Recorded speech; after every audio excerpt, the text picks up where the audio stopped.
This is episode 237, and my Martin cost me $3 a gig. uh, I love that. Lots of technical difficulties tonight coming to you from the time in between edits. It's the tone control. We'll see how much I can clean it up. Good luck. It'll be fine.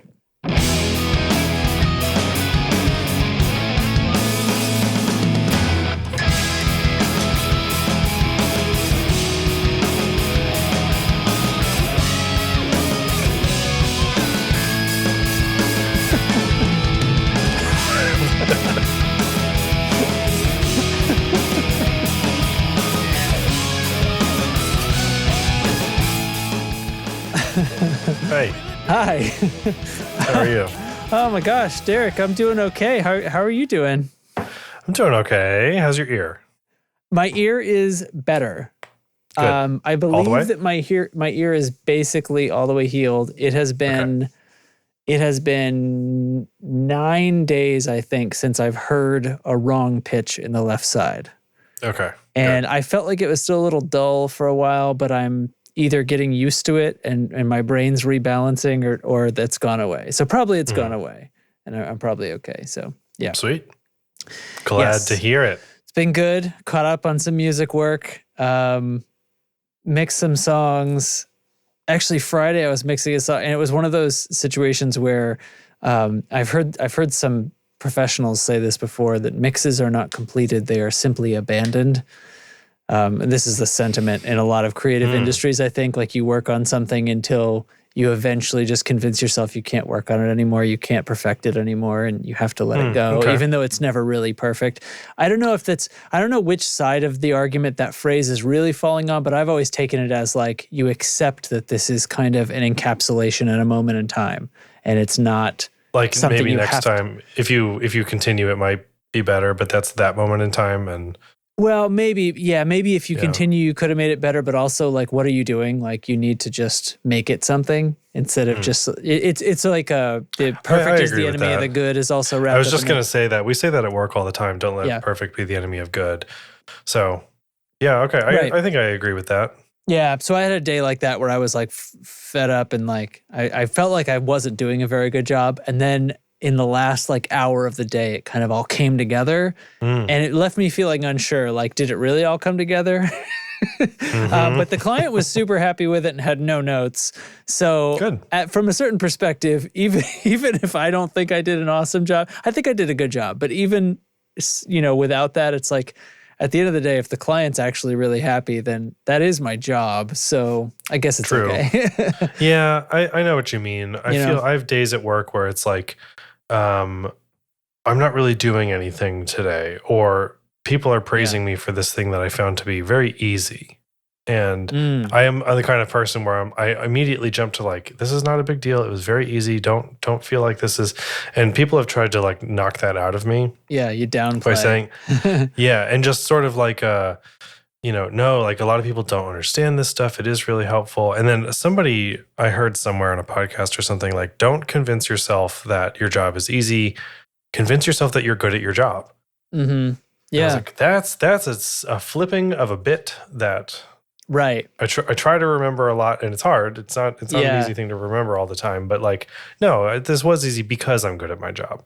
Yeah. And it's kind of one of those a little like, yeah, it could be better. But also like I have these days where it's like you said, you feel like you're not doing a good job. But to everyone else, it's like, wow, great job. Yeah. So it's and you don't want to lose it either, because like I know it's that striving for being better that has made me at least as good as I am, even if I don't think it's that great on that day, right? And it's all of that, and it's that sentiment that you're saying about like, somebody says you do this amazing thing that you thought was easy, but some of the thinking around that I've codified in when I'm talking to new clients and trying to explain my philosophy and like stuff like why I don't charge by the hour when a lot of people still do. It comes down to like, well, because sometimes I do something that takes 1 hour, but that's not the value of the thing that I do. And it would be like totally wrong for me to value it that way. Like I actually the thing that I'm doing is valued much higher. This is sort of like, if you hear like really good mastering engineers will many times encounter something where the job of mastering is essentially doing nothing, but they listened to it and they confirmed that nothing was the right move. And that took decades. I was just going to say, like, that takes thousands of hours to only take 1 hour. Right. And so that's the thing. That's the thing that comes down to, right? And it's like, I don't charge for the hour. I think you have a visitor back there, Justin. Oh, goodness. All right. Break time. Okay. Okay. Sorry. Sometimes it's hard to get to sleep. Dude, I just started taking melatonin. Uh-huh. My dog takes that. I'm not trying to make fun of you, but honestly, I got some for him because he's so worked up about thunderstorms, and I'm like, you know what? Take the edge off, man. Yeah, absolutely. It helped me just to fall asleep, and then I often wake up in the night, and it helps me get back to sleep. But they're right about the dreams. Like it's not great. Well, it's not bad, but it's like, oh, dreams are on a different game now.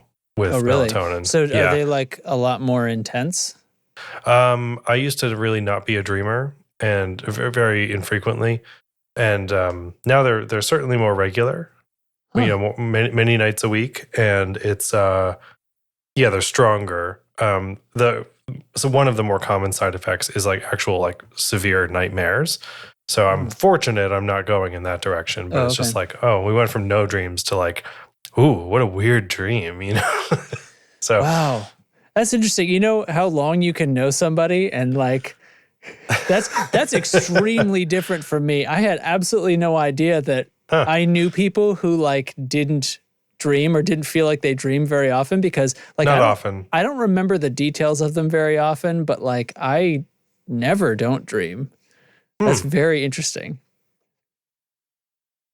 But you remember having dreamed. Like I wake up. You just don't know what it's about. I very quickly after waking up lose the details of what happened. Like I'll remember them, and then it will just, by the time I've been up for just a few minutes, it's like, oh, I had a weird dream, but I honestly can't even remember why I thought it was weird now. But I did 2 minutes ago. Unless that happens to me so fast that it makes me think I don't dream. But because like, how would you know if that was if that was why? Huh? Yeah, I just never. It's not that I don't ever, but it was just not a frequent dreamer at all. No. So, wow. The mo you know. That's right. Well, what were we talking about? We were. I don't remember. I think I hopefully we largely concluded the thing before Kiddo.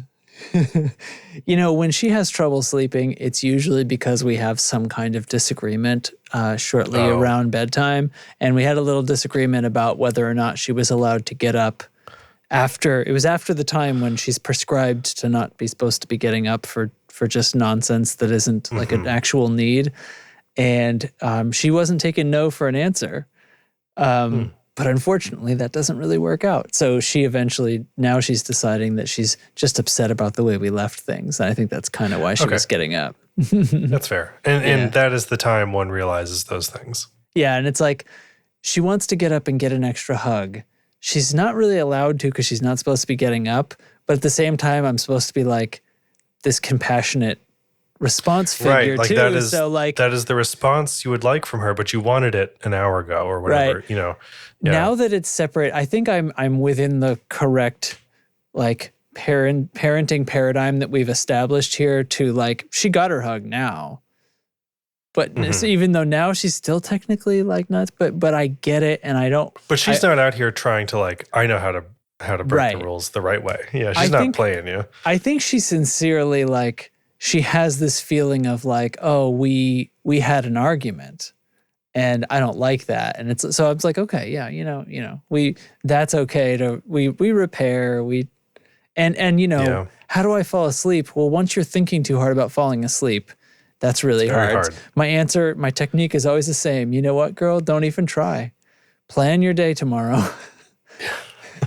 It works every time. Yeah. So anyway, how's people at your house? Getting better. Ear infections are on the way out, and we all piled in the car and hit the road this weekend for Easter travels and stuff, and it was good. Sometimes, I'm sure you're familiar with this feeling of like packing up the family and the dogs and the baby and all the stuff and all the things and more of the stuff. It feels like it requires an act of God to get you out the door. Yeah. It's the amount of lead time you require is always on everything. However long it takes plus 30. Yes. And so then we have a Thule bubble storage thing for the car. Thursday after work, I'm throwing that up on the roof, tightening it down, doing the thing because we're packing up. We're leaving midday Friday. And I'm standing up there on the rear tire to like reach up into the bubble to tighten stuff down. And while I'm up there, just looking around, tightening a bolt, I spot what looks like a very large rock in my tire, like in the tread, or rather in the shoulder, sorry. It is not a rock, it is a screw. And in the shoulder, which means totally not repairable. And I went to a place and confirmed this. And they were like, no, we can't fix that. So no tire pressure monitor thing in the car yet. But who knows how long it's been there? Who knows if it's all the way through or not? It like punctured. It either didn't go through or it punctured and perfectly sealed. Seems unlikely. Or it was very fresh and hadn't triggered the sensor yet. So I had to go buy new tires on Thursday. Shit. Just like a cool $1,000. Yeah. Boom. Gone. Got them on the car in like 45 minutes though, and then I was off like nothing ever happened. It was amazing. But I knew I needed them this year based on like my inspection results from last year and stuff. Like I knew it was coming. And we got a lot of time out of the factory tires on the car. Mm-hmm. But I was still just like, I was not ready to spend an extra $909 today, like with very little research or notice or just like heads up. Is the hard part for stuff like that. Yeah. And I was just like, I don't have a choice now. So I just have to be okay with it. Yep. Shit. So I have brand new tires. Because I wasn't about to go on like a multi-day road trip and like hours in the car at highway speeds, wondering about this screw in my tire. Just take the screw out, then take off. That's what I was thinking. Like, what if? But if I take it out, like, am I even going to be able to get to a? Yeah. Well, yeah. It's an old Simpsons bit where like Bart gets a rock thrown at him and it gets stuck in his head. And he's like, oh my God, take it out. And somebody takes it out and then he starts like spewing blood. Put it back in. Put it in. Yeah. Anyway, so it's other than that, like it's fine. Like we could afford the tires. It's not that kind of situation, but it's still just like, damn it. Yeah. So Pajak's doing better. Beth's doing better. I'm doing better. We're finally on this upswing. We had the windows open today. It was fucking 65 degrees here today. And it feels like, we are out of the dark times a little bit. Right. Yeah, we've had some beautiful weather here. I had to start mowing though, which drives me nuts. Oh, we're not even close to that. I hate the mowing of the lawn. And this season in Ohio, it comes on so strong. The first like month and a half of grass growing, when you see the first blades start to move, it's like I almost have to mow twice a week for the beginning. Yeah. They go so fast and hard for a while, and that's going on in the backyard right now. Ugh. Grass grows best with warm days and cool nights, which is this time of year and in the fall. Yeah. So let's see, here we are. Anyway, let's talk about guitar stuff. Let's talk about a little bit of guitar stuff, and let's do one of these. Thanks to Pedal Genie for sponsoring the Tone Control. Visit pedalgenie.com and start your wish list today. So here's what I'm thinking. Maybe we, April 1st happened in between these episodes, and maybe we take those things and kind of shove them off to the end of the podcast. Sure. So that we decide how much time we actually want to spend talking about that nonsense. Yeah. Because there's some stuff there that we could fill with, but we tend to not need filler. So I definitely want to talk about the JHS one because I fell for it really bad. So we'll decide if we're going to do one or if we're going to do like 3 or 10. Yeah. Quick touch on a few more. So anyway. Okay, here, I got your thing up. Yeah, so it's new gear day here at Tone Control HQ, Tone Control North. I picked up... I like that. What, Tone Control North? Tone Control North. Yeah, I dig that. I picked up the hologram microcosm, and I got the special edition black color option, So limited not this run one kind that's of pictured thing. here. Yeah. No, it's not. It's same, totally the same thing, but it's just in a black enclosure. Everything else is the same. And the tops of the knobs are black, I guess, not gray. Anyway, this pedal's been on my list of things of like, what if I just picked up a microcosm? What if I had one of those? Like, what if, wouldn't that be weird? Like, what if I did that? And So I've been this thinking looks- about that for a long time. And I said to myself and others, boy, if they ever put out a black version of that, I'd be all over it. And sure enough, they did. And it's got you set yourself up these goals and then they become Yeah. achieved. yeah. And so this is why I sold a handful of pedals recently to put towards this, which worked out great. So yeah, go ahead. What were you going to say? I was going to say, just like looking at it quickly, it looks like we've got combo of like loopers and delay, but also some other subtler time effect things like, well, I don't know what granules means, but it strikes me as there's a lot of stuff going on here. There's a lot of stuff going on. So I'm looking at it here on my desk. It's got 4 categories of sounds. Within those, there's like 3 subcategories and then 4 presets for each of those 3. So micro loop has the mosaic sound, sequence, and glide. And then that, see the 4 LEDs over the word hologram in the center? That tells you which bank you're in, A, B, C, or D. And so this would be set, the one in the picture here is set to mosaic option A. And if I turn the wheel, that forward reverse the one wheel. that's separated is like rotary encoder kind of thing. Yes, and that goes like it'll scroll through, all 4 options for each sound. And so that results in, with user presets, 44 different effects in this thing. All right. And it's all MIDI recallable and all that garbage. But this is more like a weird thing that makes music that just happens to be in a guitar pedal form factor. Okay. Like, all right. So it is in itself more like an instrument than any other pedal I have. Like, you have to feed it sound somehow. But once you're there, sky's the limit, You start feeding it, and it's like self-replicating molecules. Yeah. So it's got some very cool stuff like wave shape options. There's a knob called activity, which is just how active the pedal is. There's a filter on it, a low pass filter, built-in reverb. It's nuts. So I'm going to turn it on, and we're going to give it some notes. Okay. So I'm just on this one that's pictured here, mosaic setting A.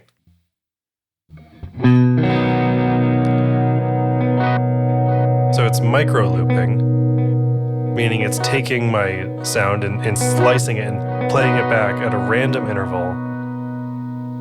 Do you hear all that? Yeah, and like with pitch changes and stuff too. Yes. Oop, just played something else. Yeah. So if I bring the mix up a little bit, increase the speed here a bit.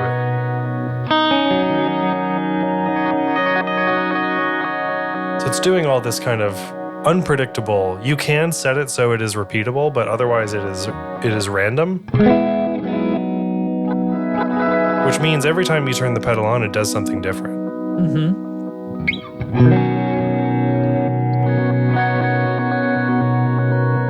But it's very musical and usable. It's very beautiful. I mean, this is really falling into that category of like you have a moment, right? And it's like if you're playing with this, it's like that's what happened then. If you're recording with this, especially, that's let's see what we get. So I'm going to increase the activity all the way up.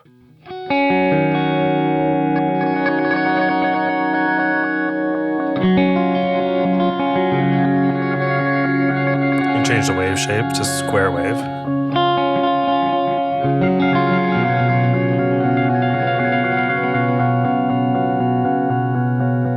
I can add a little reverb.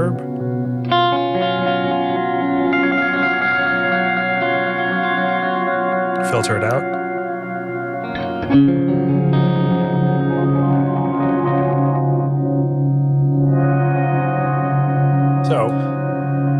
So, and then you've got I see these other things kind of at the bottom where you could probably add I'm seeing like record, play, dub, adding new layers, and then on the other side, stop, erase, hold. Yeah, so there's a phrase looper. Ways of guiding it. Yeah, so the phrase looper is like any regular effects looper you could think of. You play a passage and then it plays it back to you.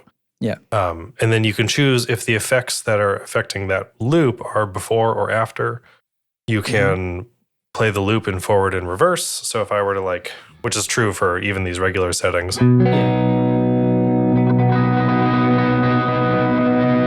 So now it's going in reverse. It's like a reverse delay. Yeah, they're kind of mirroring back onto you. Yeah. Now they're forward again. But, so now I've clicked the hold button and it will just hold this phrase. Okay? And now I can play the pedal more or less.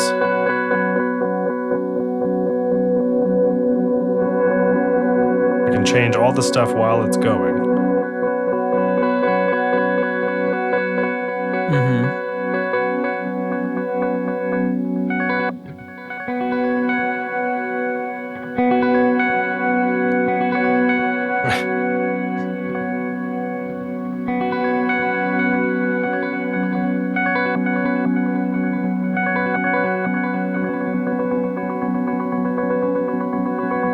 Send it backwards. And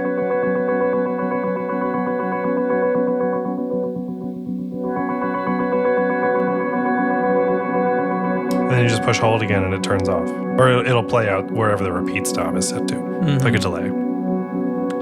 So that's just like one of the things here, okay? Right. Sequence, glide. There's a bunch of glitch things. So sequence is, I'm on sequence setting C.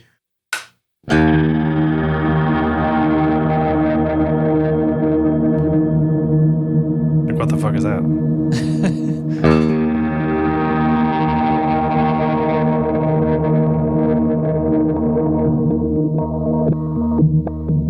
There we go.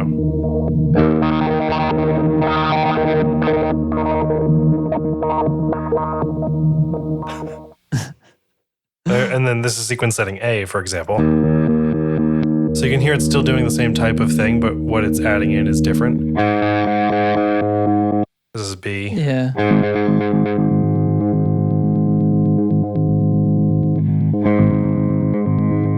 Yeah, this has like an LFO. The sequence has kind of an LFO kind of feel to it. Randomized sometimes. Yeah. So you can do cool stuff like you just get down on your board and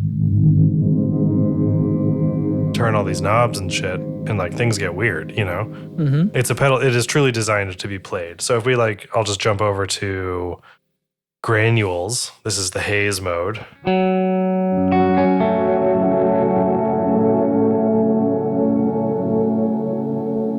Reverby.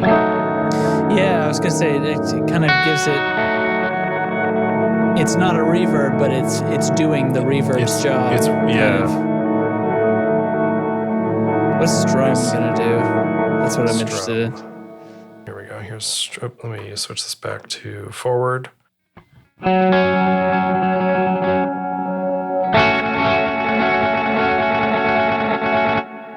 yeah, this little. Yeah. If you decrease the activity. Or versus increased activity.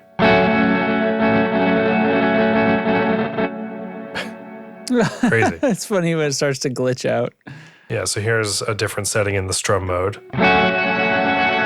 Adding some octaves. Yeah. And what's cool is these 4 LEDs on the front, the 3 that are remaining that are not telling you which setting you're in are reacting to the sound it's making and the sound you're making. So you can kind of read it and see okay, it's receiving my sound when I... And then as it plays through, like the colors all get like do the weirdness and stuff. Yeah. So we don't need to spend like a ton of time on this, but here's the pattern multi-delay. Warp multi-delay.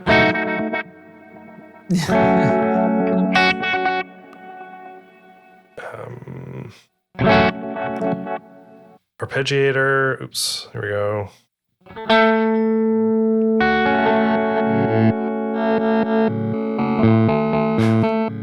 All right. Okay, I'm on board with that one.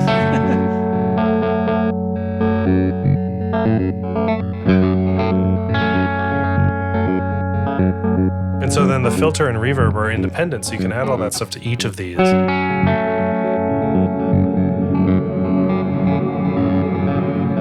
Kind of reorganic them. Yeah.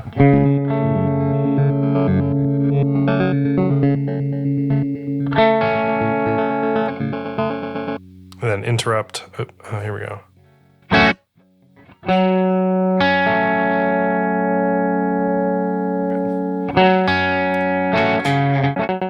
It only goes when you're feeding it signal.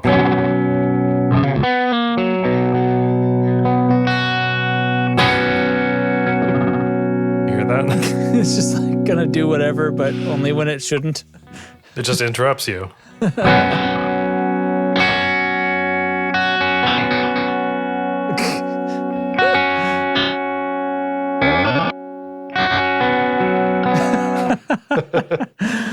This is the blocks mode.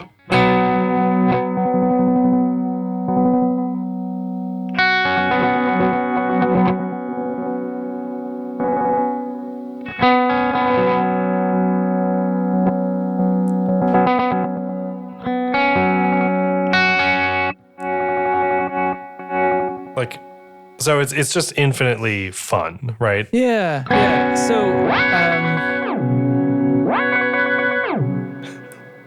So with this and a mix knob, basically, you're going to create the kind of feel that you're going for. And this is, you could do it like you're saying by playing it. You could also set up something where it's a little bit of just sort of randomized accompaniment for something that one of these feels could actually work for.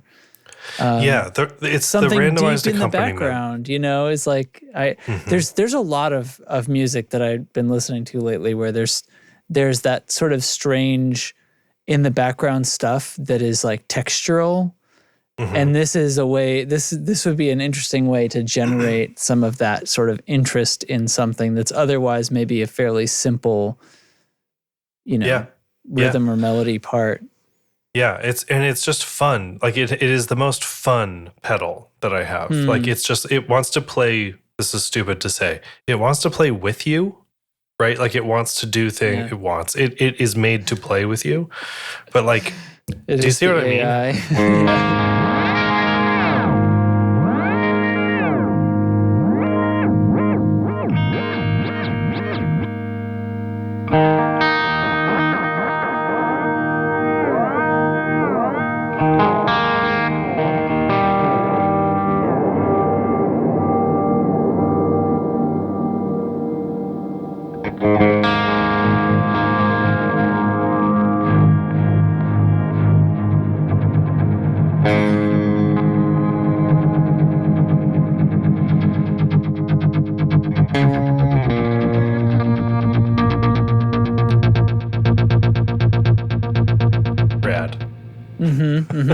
It's doing a pretty good job of, for the most part, I guess it's doing a pretty good job of kind of staying in key. Not that you're playing a lot of extended stuff right now, but it seems to be able to kind of hear or stick to the kinds of things that would tend to be good intervals. Correct, yeah. It's a lot of octaves. Yeah.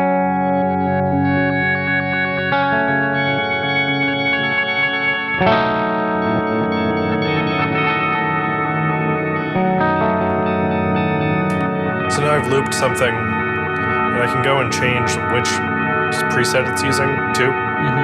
So we're on the mosaic again, but I can bring it down to sequence.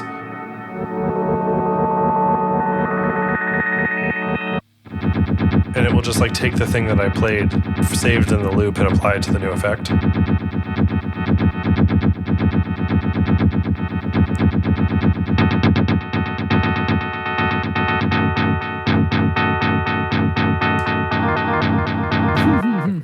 Anyway, I'm going to turn this off now. So that's the microcosm. I didn't mean to just go on and on about that thing, but No, you know, it's. I think it's clear how like it is really endless. It's cool. It's really fun. It's really fun. So I've got it on a board here, most just for at home. It has absolutely no place in my band, but it's just like Right. man, what a good time this thing is. And you can it brings like looping spacey shit alone in your bedroom to a totally new level. And Awesome. nope, cable's not long enough. Here it is in black. And I think it looks Nice. That looks very. Yeah. It's better in black. great. It's very imperial, isn't it? Yeah. So Yeah. cool. Sweet. Sweet. All right. Well, let's. What do you say? What do you say we do? Oops, Yeah, we do forgot a something. link. Oh no! All right. Then I'm gonna play something. Play a sound. What am I gonna play? God, what haven't I? God, I feel like I've played all these. I feel like you say that every week. I do. I'm awful.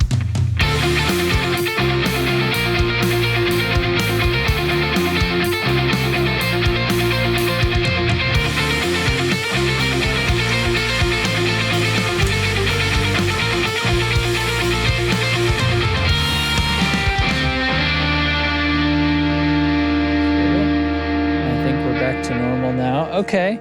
Welcome back. Well, you didn't miss anything. And the strangeness has gone away. My render time is back down where it usually is. Okay, so apparently Discord was misbehaving. So great job, Discord. Okay. Whatever update you put out today, screw you. Okay, so next up, something from Walrus. I feel like we haven't talked about Walrus in quite some time. Yeah, I think so. I think you're right. right The about Fundamental series. The Fundamental series. So this is Walrus.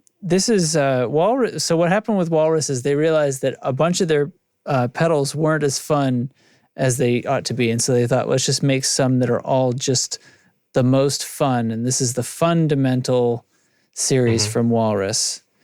Isn't that right? It is not to be confused with fund. Like it has nothing to do with funds. Right. This isn't about money for them, as you can Although see they by are the pretty cost of affordable. they're very affordable. I mean, I just Yeah. think this isn't a money-making venture from them. They're really trying to get away from the need for funds. What do they call These- this? A loss leader? Is that the saying? The phrase? Yeah, they're trying to get you. Okay, now that's sort of true, though.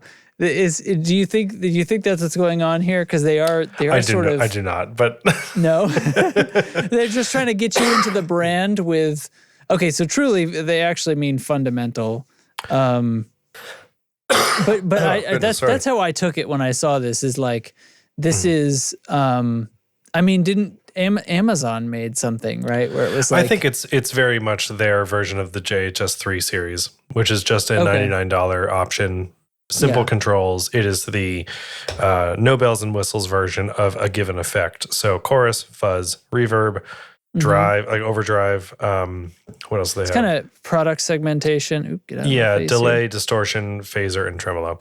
And they are basic, easy to understand effects designed to get great sounds, but be welcoming to new pedal users. I've seen that mentioned, new pedal users language, a lot in their marketing over this, which is true. Walrus Audio is one of those companies that if you're like new to pedals and you're looking at their stuff, it may be overwhelming and confusing.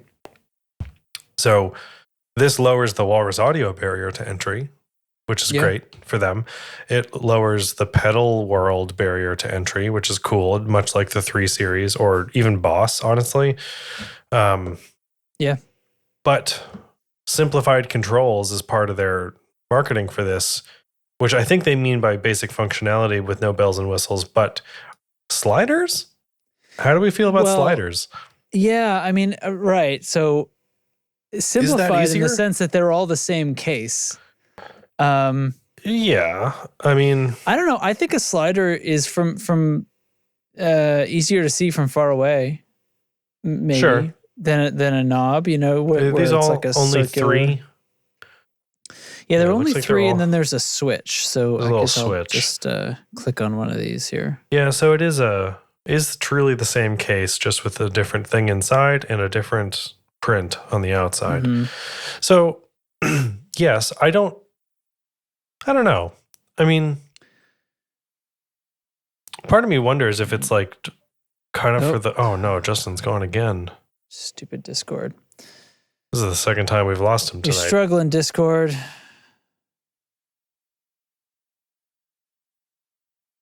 He's back. Okay. Hmm. Not impressed. Not impressed, Discord. We're just going to pop up the videos quickly, get things situated. Gonna have a lot to edit out this time, huh? Yeah, it didn't take long for it to start whining again. Okay. Yeah, it's not looking great. Okay. Anyway, so I've zoomed in on the thing Yeah. here. So I mean, so being able to see it from a distance, I guess, is, one case. I don't know. I don't really worry myself with that, I guess. Like, No, I turn the knobs until I like it, and then it tends to Yeah. stay where it is on a lot of these types of pedals. Certainly an overdrive or something. yeah, I agree. I think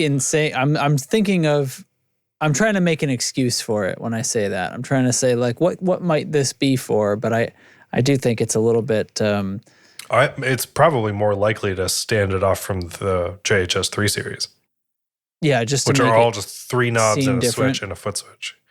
Yeah. Yeah. So whatever. I mean, the design, like sliders, whatever, that's cool. I think those things are going to collect a lot of crud, Yeah. way more crud than a pot would. Oh, well, But- that's true. I mean, there's definitely something to be said about that. I hadn't actually considered that, but yeah, the sliders get grimy. Stuff gets in there. It's open. Yeah. But for $100, if you're like wanting to dabble into pedals and stuff and like not Yeah. go the Amazon Basics route, I mean, Right. Walrus this is obviously going to be a good pedal. I'm not worried about that at all. I don't think, I wouldn't look at any of these and be like, yeah, but is it a good fuzz? I bet it's a good fuzz. I bet it's fine. Yeah.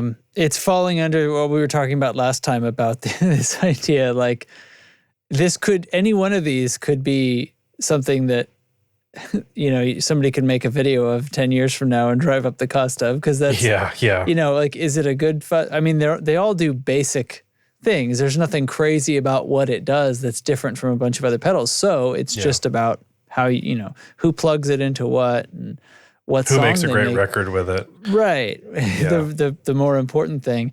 So, do they have, so this, okay, but the way this product segment works, right? This is like a getting you into it kind of segmentation of the product. So what about like daisy chained power plugs and things like that? Like, I feel like we should have some package deal stuff that should be sold alongside this. And if they don't, That's a good then it's idea. a wasted opportunity. Like, it should That's a come good with, idea.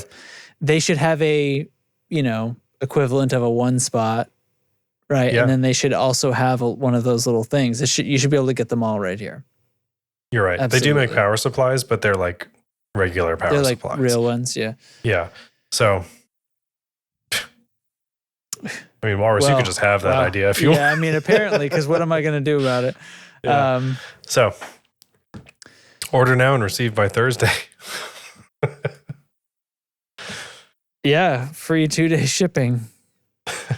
So, I mean, that's it. That's all I wanted to mention Yeah. was like, it's cool to see another like affordable, like I am out on $300 overdrives. Like I cannot care about that. It's like, I don't care how good it is. I don't have room in my life for $250, $300 overdrives.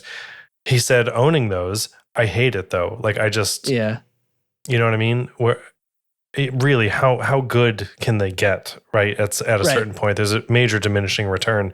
And yes, this microcosm was, oh, God damn it. Asshole, Discord. Okay. Anyway, I was just saying, like, yeah, the Microcosm is an expensive pedal, but like, you heard that thing. If it's not your style, then yeah, it's not worth it. Right. But also, like, dude, it's really endless. There is an end to that $100 overdrive. Yeah.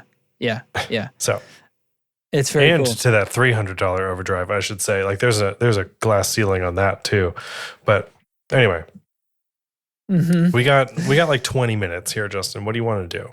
We had a question from plus some takeout time for edits, but yeah.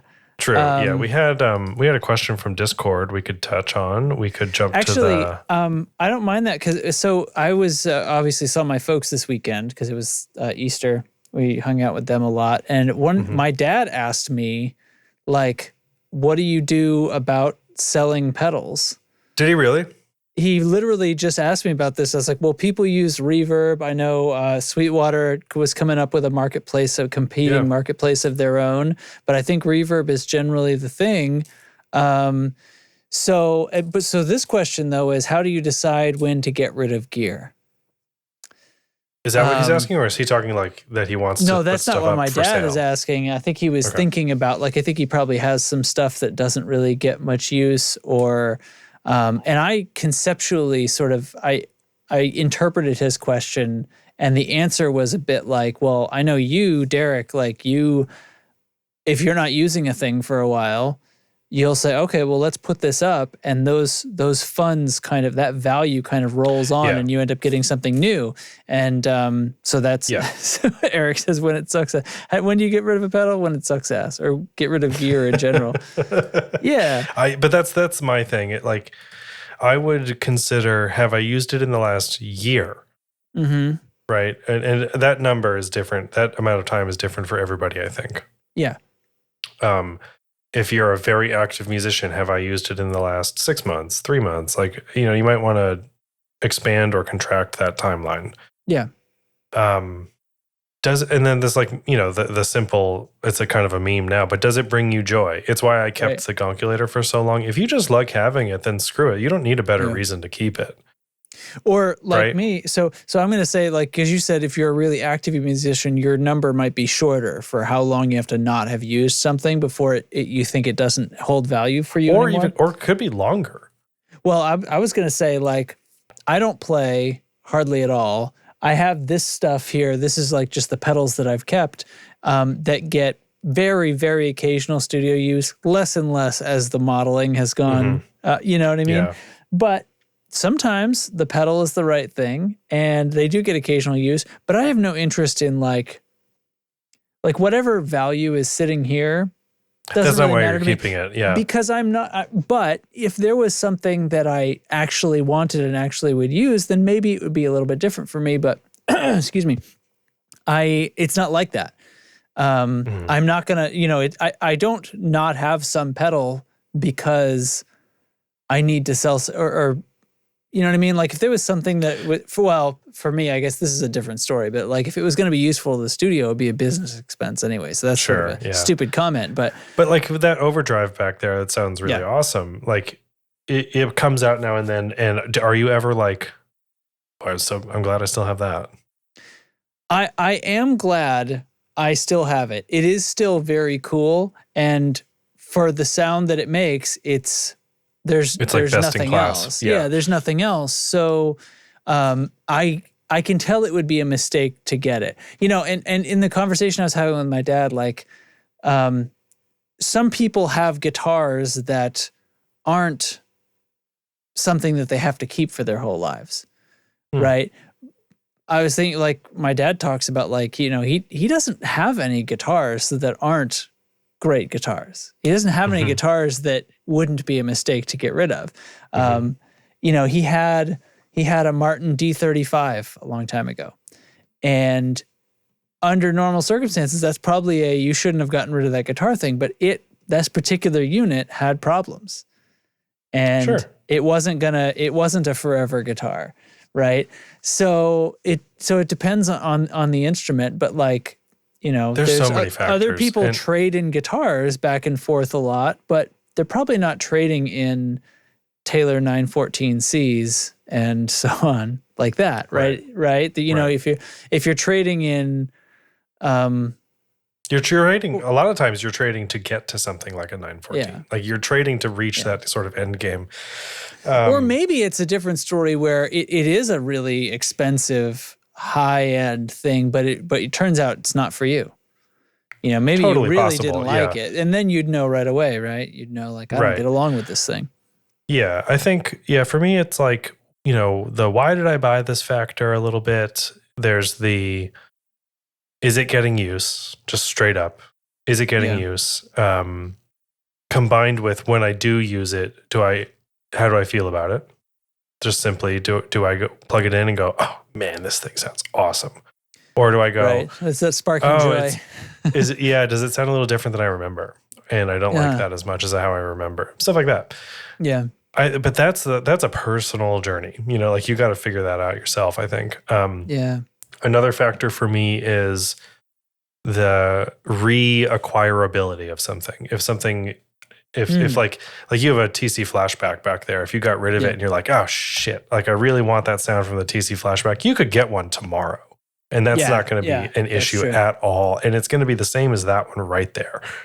That's another part of the reason I kept the Gonculator so long is it was rare, you know, or it is rare. And it felt cool to have a rare thing. Mm-hmm. And as the years went on, the what if I want to use it someday excuse really went away. Because more years went by where I never used it. Right. You have hard real world examples of how often that might happen. Yeah. And I'm at a point now with just life stuff where I can say like, well, if I haven't done it yet, I'm probably not going to do it. Mm-hmm. On things like that. Right. What has stopped me? Yeah. You know, I have some like that TC Electronic. I mean, there's nothing special about that as a delay, but if somebody was here and it was like, well, you know, I actually struggle to imagine when I would use a delay pedal in the studio because that's an effect I would almost always apply later. But unless it's like some other guitar thing and the guy's pedal breaks or you need something like there's all these other conditions, but you wouldn't keep something over like the big 10 items deep what if list. Yeah, but it's also not. It's not a Gonculator. It's not something that actually has a lot of value to somebody else. So it's not worth my time or effort to like. That's the other side of the gear that I have in here is kind of part of a business now. It's like stuff that I might be able to sell for like $40 is meaningless. Mm-hmm. You know, it's more fun to have it than to have $40. Yeah, right. It doesn't even matter to that on that level. So that's a good point too. Yeah. Whereas if I was trying to acquire other pedals and being a conscious adult and not just like spending myself into poverty about it, and I'm thinking about like, well, here's some stuff I don't use. It's better to just roll that value ahead. It would be easy. And then on the other hand, I have a couple of things that are like build your own clone pedals that I also don't get a lot of use out of, but that doesn't really have any value either. It's like, even if I did want to. It's a fun thing that you built. So it's much more valuable as a bit of nonsense fuzz pedal than it would be to try to get some value out of it. So and like if you use it once on a record for some weird segment that like has this trashy fuzz sound, like that's it right there. It has made its money back. Sure. You know, or it has shared its value back to you. I like that example too, because I was like, I'm just saying like, when am I ever going to use a delay pedal? That's an effect I would apply in the box. Well, when I would is if we're trying to do something lo-fi or strange for a little bit part, right? It's that sort of crap where the guitar is set up and we're actually doing the thing. And you know what would sound cool is if this was like, it sounded like super small and broken for a second. And instead of their distortion tone, we use this dumb octave fuzz. And it's like, just plug it in real quick. And it's like, that's way cooler than trying to make it later in the mix and hoping I can come up with something that sounds cool. Yeah. Eric in the chat saying a big thing for me is the space for rent thing. So stuff like these pedals are just taking up space in my home and not paying me rent. I love that. You know what I mean? They're not paying me rent. Yeah. And so like if I want new things to take up space, it helps to move old things, which is what I do. And you know, I sold like 5 pedals to fund this the microcosm.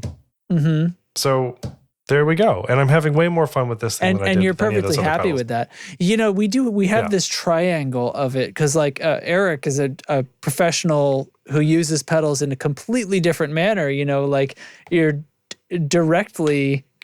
I mean, you do get paid, right? Like you're saying, indirectly, I get paid for using my stuff. Like he performs, so you have working pedal boards, and it's like if something's not earning its rent on that pedal board, it's gonna go. So you must have. I bet there's sometimes very clear demarcations. Yeah, like for you with like business stuff. For Eric, I'm sure it's a business type thing sometimes. My Martin costs me $3 a gig.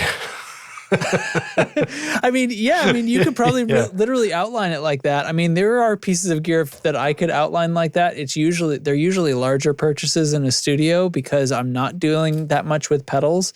But, you know, if I was or if I started again, then it would come down to that. It was like, this is a $400 pedal. It's this crazy thing. How much use am I going to get out of this? Well, that's the calculation I would be making. Whereas from the perspective of somebody who's not, it's for whom it's not a business expense.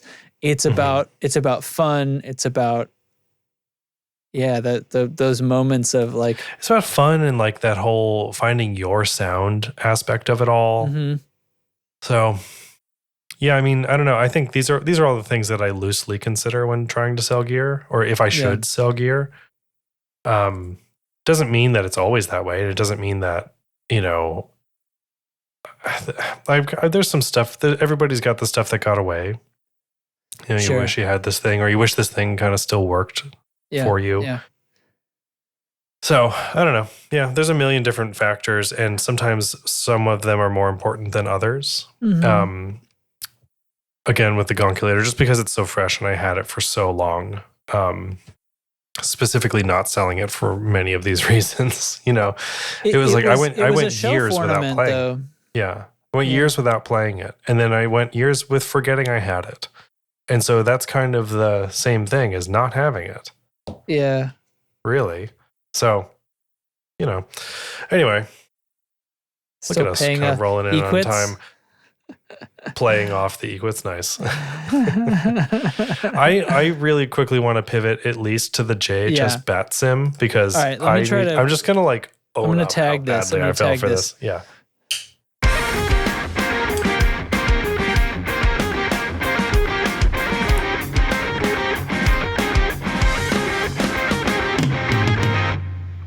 I had to write that down and write down the other one. So the April JHS Fool's Batson. Day. All right, so we're about to find out. I theorized if it had something to do with the browser because my system's been behaving. But anyway, we're going to jump over to this and see what we get. So what is this, Derek? Okay, so for context, I guess JHS put out a thing called the Vulture, which is a battery sag little inline power thing for your pedal board. Right. Okay. A lot of pedal power supplies have this, so you can like with fuzzes and things like that, you can starve the voltage and get some cool sounds. Mm-hmm. Here comes April Fool's Day, right? They put out this, which was a Saturday this year. They put out on Friday, the 31st of March, all this, guys, we've got this great new pedal. It's called the Bat Sim. It's a passion project launched by over a decade of vintage battery collecting and research. Okay. And so I got to tell you, I fell for this so fucking hard. Like, and I love it. Right. So it looks like the Muffaletta or the Bonsai, where it's got this like rotary thing for all these different styles of effects. Right. And the selector is different types of batteries and the effects that they have on your pedals and stuff. So there's a vintage Radio Shack, there's like vintage Kodak batteries, vintage EHX batteries, Roland. There's even a USB option to like simulate, you know, and they're like, there's a send and a return. There's the voltage, the capacity of the battery, and the age of the battery all on knobs. And you can like juice it up to 24 volts and stuff. And I'm like, that's probably not great for pedals. The capacity So you're reading this and you're thinking 24 volts. Oh, that's a little dangerous. Like you're still kind of on board. And then there's a video about it, and they're like A-Bing the sounds and stuff. And I'm like, I'm listening within an inch of my life, like so intently focused listening. And I'm like, this is the biggest load of horse shit I've ever seen in my life. And it was. Yeah, and it was. And so like they're doing these demos, and they did the JHS show thing where it's like the whole production, and it was totally deadpan, just like everything else they do. And not thinking of April Fool's Day, because like I should take that level of skepticism into every day, but it was a Friday, and I was not really there yet. So fucking hilarious. Like I love it, right? It's super funny. So then it's I go to the website and I'm like, this thing's going to be like $200, and it's going to make me even more mad. Like I'm messaging people, can you get a load of this garbage? Like I cannot believe, and for context again, there's that battery starved thing that they put out, and Josh has kind of been casually mentioning batteries over the last little while. So right? It's a long con. Yeah, it's a long con, and maybe it's a coincidence that he's been mentioning them, but he's talking about how like new batteries are bigger and they don't fit in these old vintage pedals that he has. So he's got to keep vintage batteries around so they work. And like he's setting it up. That's awesome. And so I just was like absolutely busted by this thing. And so then you go to the website and I'm like, all right, well, at least it's only $100. Yeah. Right. And I click add to cart or something like that. And it brings you to this like JHS Pedals BatSim t-shirt pre-order. It says it's a battery, and it says I believe in magic. Right on the page, the BatSim is a product of jest, and it's just this like, oh, they gotta just tell you at that point. Yeah, man. But they're like, what makes John Mayer's tone so great is that he uses these vintage Rayovac batteries in the Tube Screamer TS10. It's like you can get a TS10 and it's going to sound great, but it's not going to be like his, because he's using these like vintage Kodak batteries with like and he's like getting into the chemistry of the batteries and the type of stuff that's in them. And it was the full send, fully sold on it. And I was so mad. And then it really turns out it's fake, and I could not stop laughing. I'm like how badly I fell for it, because it seems so in line with what they would do. Yeah, it does. And there's a little bit too, the sag, like the sag is real. Yeah. In real. A lot of in the case of a lot of pedals. It's man. And then it popped up in my feeds. Other guitar YouTubers are talking about it. This is the biggest thing to hit the guitar industry in decades. Like, fuck off. It is not. This is so. He had a lot of buy-in. This is the biggest load of cork sniffing horse. Oh, it's fake. Ooh. And I have nothing to say. I can't even be like, well, whatever, it's stupid. Like, they got me good, and I'm here for it. They nailed it. Yeah. That's funny. That's really clever.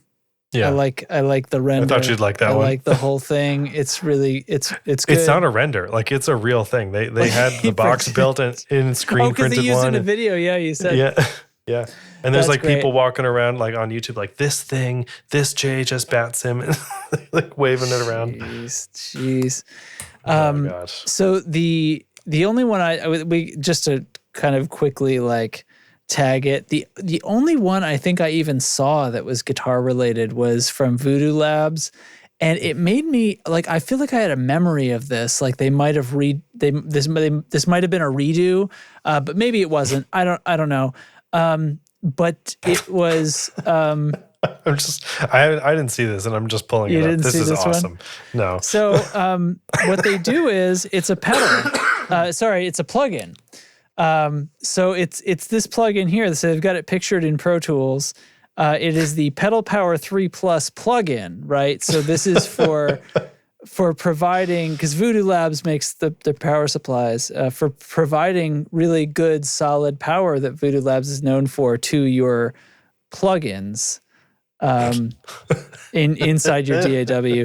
So anyway, I mean it's fine. It didn't get me. I don't know if it got anybody. I honestly feel like they might have redone this from years I past? don't remember. No, but like, okay. That's funny too. Like Voodoo has done something in the past. They've done an April Fool's gig before. I think that I might just be mixing it up with that. But yeah, it's like, and I mean, this is cheap, right? They just made a render of what looks like a Pro Tools plugin, and that's really funny. Imagine you got to make your plugin sound better because you got this other plugin. Yep.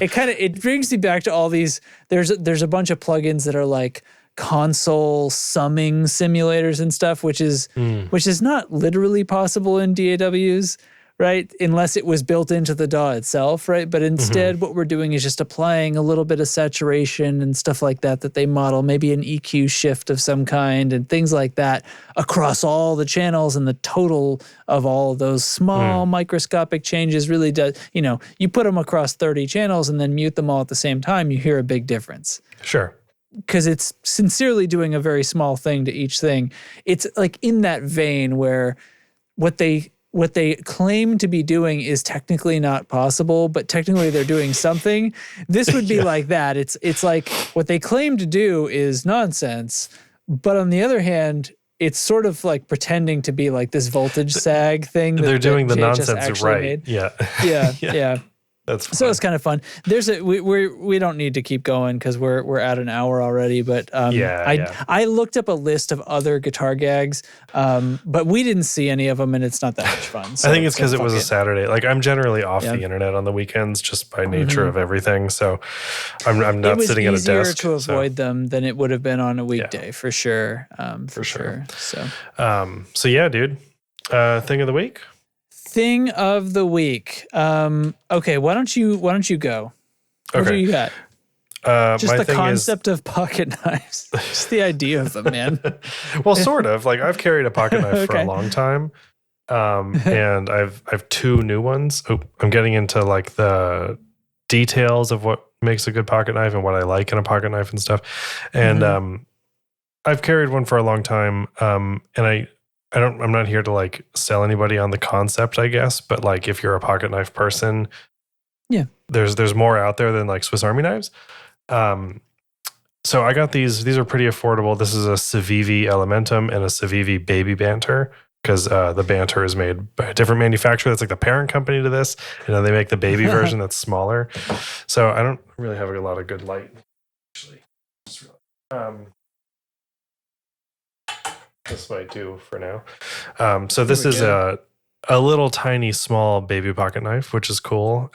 This is like has some like grippies, so you can kind of get a full 4-finger grip on it, and it's just a cool size. Yeah. And I'm just into that size, and it fits in the fifth pocket in some jeans, which is great. And it's super lightweight. It's like it's not spring loaded, but there's like ceramic bearings in here, so it like flips really nice. How's that feel, even though there's not really satisfying? Yeah. And then I also got these are among the more affordable brands and stuff, but the quality's outstanding. So it's not that they're cheap, but anyway. So this is another from the same brand. This is like a much bigger. It's got this. You see this little tab? Yeah. I had not seen. This is called a flipper, and I had not seen this opening mechanism until I started kind of getting into this more recently. There's no thumb studs on this one. Like this little one has the thumb studs to flip it. That's what I'm used to on a knife that I have. Yeah, so this has, you just flip this thing back here. Make sure I'm like in the frame. Yeah. And it just zips right open. Yeah. And it's great. And I'm really into it. They're really lightweight. And I like that black steel. It's cool, right? And then like they have going on. People are like into the types of steel, and I don't know a lot about that stuff, or really anything about that stuff, but yeah, the black is cool. It's like a stonewash finish, just rad shit, And I these are like $50 a piece or so, which yeah. But I do carry a pocket knife every day. Now I get some variety, which is nice, and I will say I've regretted not having one way more than I have regretted having one on me. Sure. For various things. I mean, it's a tool. Yeah. Yeah. You it's a tool that ends up getting used. That's the only reason I have it. I'm not out here one of those people that's like for protection. That is not like I bring it because like what if there's cake, and like what if there's cake? What if there's Yeah, something well- that needs to be opened, like a letter? God damn it. Like, well, but like, I don't know about you, but I order a lot more on Amazon now thanks to the pandemic than I ever did. And just other stuff. I don't know. I just need to like scrape stuff or open stuff or poke stuff. I don't know. Now, it's just, a knife is not the best tool for everything. Now, I have no, it is not a pry tool. It is not a pry tool. pry And I was about to tell a very bad story about a bad thing that I did because the tip of I have a knife that's decent. It was a good enough knife that you could sharpen it, and I kept it going for years until one day I tried to pry something with it because I didn't feel like going to get a screwdriver, which technically this would have been the use. A flat screwdriver would have been the right tool for this particular quick little nonsense job that you didn't need a real tool for. But instead, I broke the very tip off of my otherwise pretty nice knife. So whatever, it still cuts open Amazon boxes, but it annoys me, the thought of it. So yeah, so like that's mostly why I have it. And just as part of my like everyday carry thing, I use it a lot. I use it every day, basically, like quite literally. And so why not have one that's kind of nice?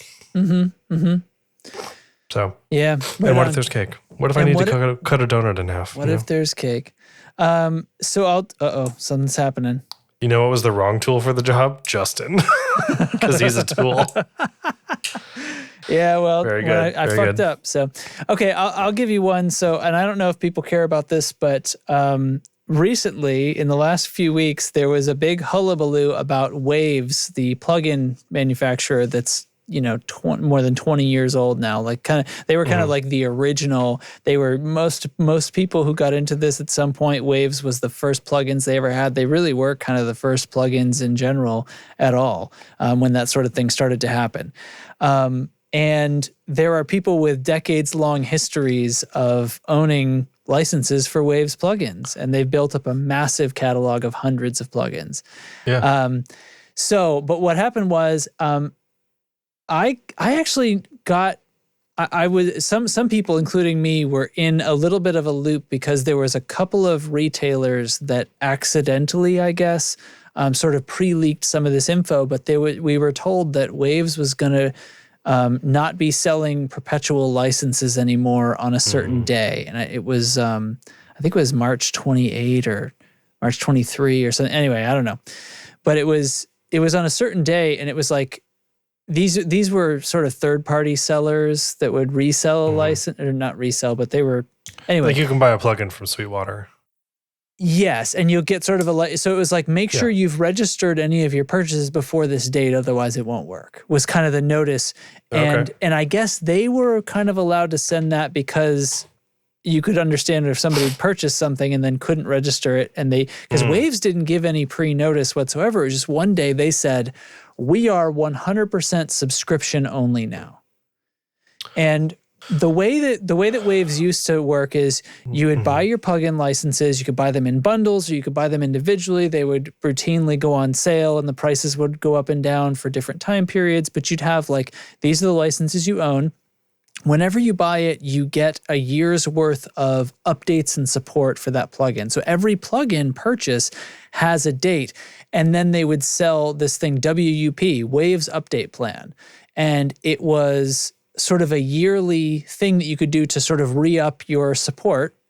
And that, is kind of not needed until there's some kind of big update. So Waves is occasionally updated to make sure their stuff was staying current with new macOS versions or whatever. Sure. And also they would update their own thing occasionally with new features. A bunch of the old ones at some point got a facelift and some new features, and they're just bringing them current with new plugin systems and VST3 versus VST2 and stuff like that. So you occasionally, if you use it all the time, you have reason to do your web. Anyway, it was calculated based on how many plugins you had. There was also a maximum value that it could get to in the low 300s kind of range. You'd never be paying more than that per year, even if you had like just a ton of plugins. And on top of all that, which seems perfectly reasonable for a developer who's maintaining things that you need for your work, you need to have them always working. Every dollar you spend on your update plan, you get a voucher for buying new plugins. So technically, if you spend that voucher on plugins, your WUP was free. Yeah. Do you know what I mean? Yeah. So it's kind of an unbelievable deal, and everybody was quite happy with it. So here's the thing. That sounds great. They go totally subscription based. And it doesn't mean that I don't own my licenses anymore, but they're not selling anymore, and they're not selling Waves Update Plan anymore. Yeah, I was going to ask what happens to those, all those people with the libraries of plugins. They said those libraries, they'll continue to work as they do, but you don't get any new versions unless you buy into the subscription. So you have to rebuy something you already have in order for it to be supported. Well, but you kind of. But here's the thing. The subscription comes in 2 flavors. Basically, you can buy half the Waves plugins, which they've picked out the half that they want to sell as the smaller plan, or the full plan, which is 100% of all Waves plugins. And it's like something like $115 a year or $250 a year. Now that is, for people who have a lot of Waves plugins, the full bundle is actually less per year than their WUP used to be. Mm-hmm. Okay, so from that perspective, it's a good deal. But do you have all of Waves plugins? Probably not. Do you want them? I don't know.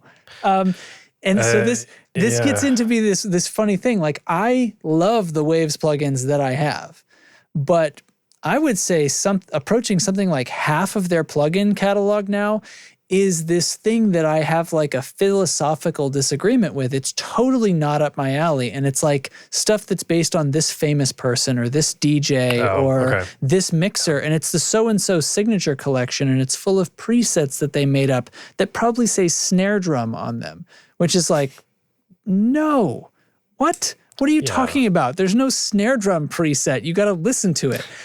So anyway, and most of them are not, they're not anything I would touch, but they're probably cool for somebody who's a producer but not an engineer, or they're just getting into it. And maybe if you kind of start and I don't know, you can make cool music without knowing everything I know. I'm not that egotistical that I don't believe that, right? So yeah, I think subscriptions are more appealing to sort of a bit of a younger crowd, and maybe just because they don't already have perpetual licenses for things, because like if I didn't, you're saying though, maybe you that would have be a all good this deal. like audience, this customer base of people over the last 20 odd years that you're just kind of leaving. And an even smaller percentage of that are the ones that have the whole library, and this is a better deal for them. But I have a feeling the vast majority of their customers don't have everything that they make. Right. And for a certain type of person, that's a pretty damn good deal. If you want the whole catalog, it's a really good deal. And you do. I don't know very many, like people like me don't, definitely. But, if you are into that kind of the signature series, whatever thing, they're also including this like network of presets that are all going to be shared, and they're going to be adding new stuff to the database all the time, and artists are participating in it, and they're sort of tying the word AI into it somehow, which is probably just a search algorithm, and it's really kind of sticky and gross. But all of this goes down, and they basically could do all that without this, though. Yeah, if you could do the whole network of things to share without subscription. I have my problem with subscription and for a bunch of different companies that I do business with, has traditionally been like, it's not that it's that bad a deal sometimes, but it's usually on the edge. And the thing that they're throwing in as a value add that makes it seem like what a great deal is stuff that I absolutely couldn't care less about. Like Pro Tools going subscription, they include a bunch of and you get all these extra plugins for free, and you get all these loops and samples and stuff that I never install or touch. So I don't care, and I wish there was a segmented product right below that where it's like, can I pay a little less for not having that, So I was like looking at this going, well, I guess I'm just between now and when my Waves plugins stop working, figuring out how to replace them. Because that's sort of what I'm looking at. When I finally update my OS and they don't work anymore, I better have a replacement lined up for these things I care about. And the internet erupted. My whole YouTube feed was full of engineers commentating on Waves. Of course, yeah. And, there's a few legitimate gripes besides just whether you would want to be involved in this subscription thing. But I have a couple of plugins that I have multiple licenses for because I do want to run them on 2 machines concurrently. And I have a few causes for that. And there's plenty of people who do that. And it's not just a matter of, well, just stick your license on a USB stick and move it. I do that for my plugins too, but I have a couple of dupes on purpose. There's no dupes in this new system and stuff like that. So it takes them something like 4 days, 5 days, and they just completely cave in and backpedal the entire thing. The subscription doesn't go away, but they completely backpedal and they totally reinstate they're going to sell WUP again. They're going to sell individual plugins. They're going to sell bundles. They're going to sell them perpetually. The subscription is still the only way to get this crazy extra value add thing that they're selling, of course. And it's still available if you want it, but they're not turning their back on everybody. And okay, that's a better solution. Yeah. Clearly. Like they can have both. This never should. I mean, this is brain dead. Yeah. Read the room. Yeah. Unbelievably stupid to say we're just canceling all that. Like whoever was in that meeting, fired. Like, and these guys have been in the music industry since it became digital. Like there's no excuse for this. They're still doing business. The day before this happened, they were in it talking to people. So there's no excuse. It's not like they lost touch with their customers 5 years ago and then did this. You know what I mean? It's not like they became irrelevant and then tried a desperate move. It doesn't make sense to me. So anyway, they've completely flipped back on it. YouTube, the thing I get out of YouTube is I learned a bunch of people. I learned that I don't care about at least 15 YouTubers' opinions. Like I learned what's true about those people because their rants were like frothing at the mouth instead of explanatory. And then when Waves doubled back on it, there was a bunch of things. The headline was like, "Too little, too late, Waves." Oh man, unfollow. You're awful. So here's what Waves did though. They double back. They say, we're going to sell perpetual again. We're going to sell update plan. Everything's going to go back to normal. The subscription is just a product ad. And all of our plugins are now $30 individually, except asterisk on like 4 of them that are kind of a special case. Including one that's like licensed from something else. So that used to be kind of the sale price that things would occasionally come down to if you were lucky. Nice. Okay. So now everything is permanently $29.99. It's the situation with Waves is better than it's ever has been. It's definitely not too little, too late. There was like 4 days that you couldn't buy your Waves update plan. And guess what? No big software development happened in those 4 days. You were fine. Your stuff still worked. So anyway, it's this is I talked entirely too long about that. But if you care That's about okay. the Waves I've thing, seen this going around, but I was like, I don't use or know anything about plugins. So I was not about to get into it. But yeah, they listened and they actually made their product stacked better because of it. Good. Because now everybody has the option exists. If you're a new person, you could get into one of those like $100 or $250 a year plans and have everything. And but also, you could have it for a month and then decide that actually I only love these 10 plugins. That's only going to cost me this much for ever. Yeah. Okay. I was just going to say that does not appeal to me at all because as someone who's new to all of that, I would look for like one plugin that is going to be like the everyone loves this. It's great. Yeah. It's a good thing to get started with kind of aspect and like teach myself how to do it, how to do plugins, right? How to add that to my workflow. And for a one-time $30 thing, that is a pretty low risk. Yeah. Yeah. So anyway, I'm. But if I hit the website in those 4 days and was like, it's like 100 and something a year, never mind. Like I would immediately leave. I would go. Yeah. Everywhere and you can't else. Buy them individually. It was so weird. So weird. So anyway. Yeah. Anyway. Okay.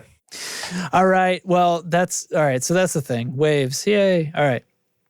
Tone control. What are you gonna do? Hell if I know. All right. So thanks for watching. Thanks for listening. Thanks for hanging out. And once again, we have Patreon for people who want to support the show. We have Discord for people who just want a little bit of extra. I kind of feel like I said those in the wrong order. Discord's totally free community. Get in Strike there. Reverse it. if you want to support the show and what we do, then you can add yourself to our Patreon at patreon.com/. The Tone Control. So anyway, yeah, and please do. We don't park at any of that, and it goes right back into the community. And there are special things planned for this year because we're going to be 10 this year. So by the end of by come the fall, we're planning something special, and it's in. Hell yeah, we are. It's the planning has begun. All right. Well, and then we'll give thanks to the patrons and call it a night or a morning, as the case may be. The patrons, the glorious, glorious patrons are Nick Greenwood, Carson Ricketts, Matthew Fenslaw, Bryson Wolf, Jamie Evans, Doug King, Big Daddy Doug, Steve Huffman, Justin's Cochlea, Brian Gower of the Tone Jerks podcast, Mako Guitars, Andrew Walsh of Andrew's Alcove, Doug Christ of 37 Effects, and Sean Wright of Lollygagger Effects. Thank you guys so much.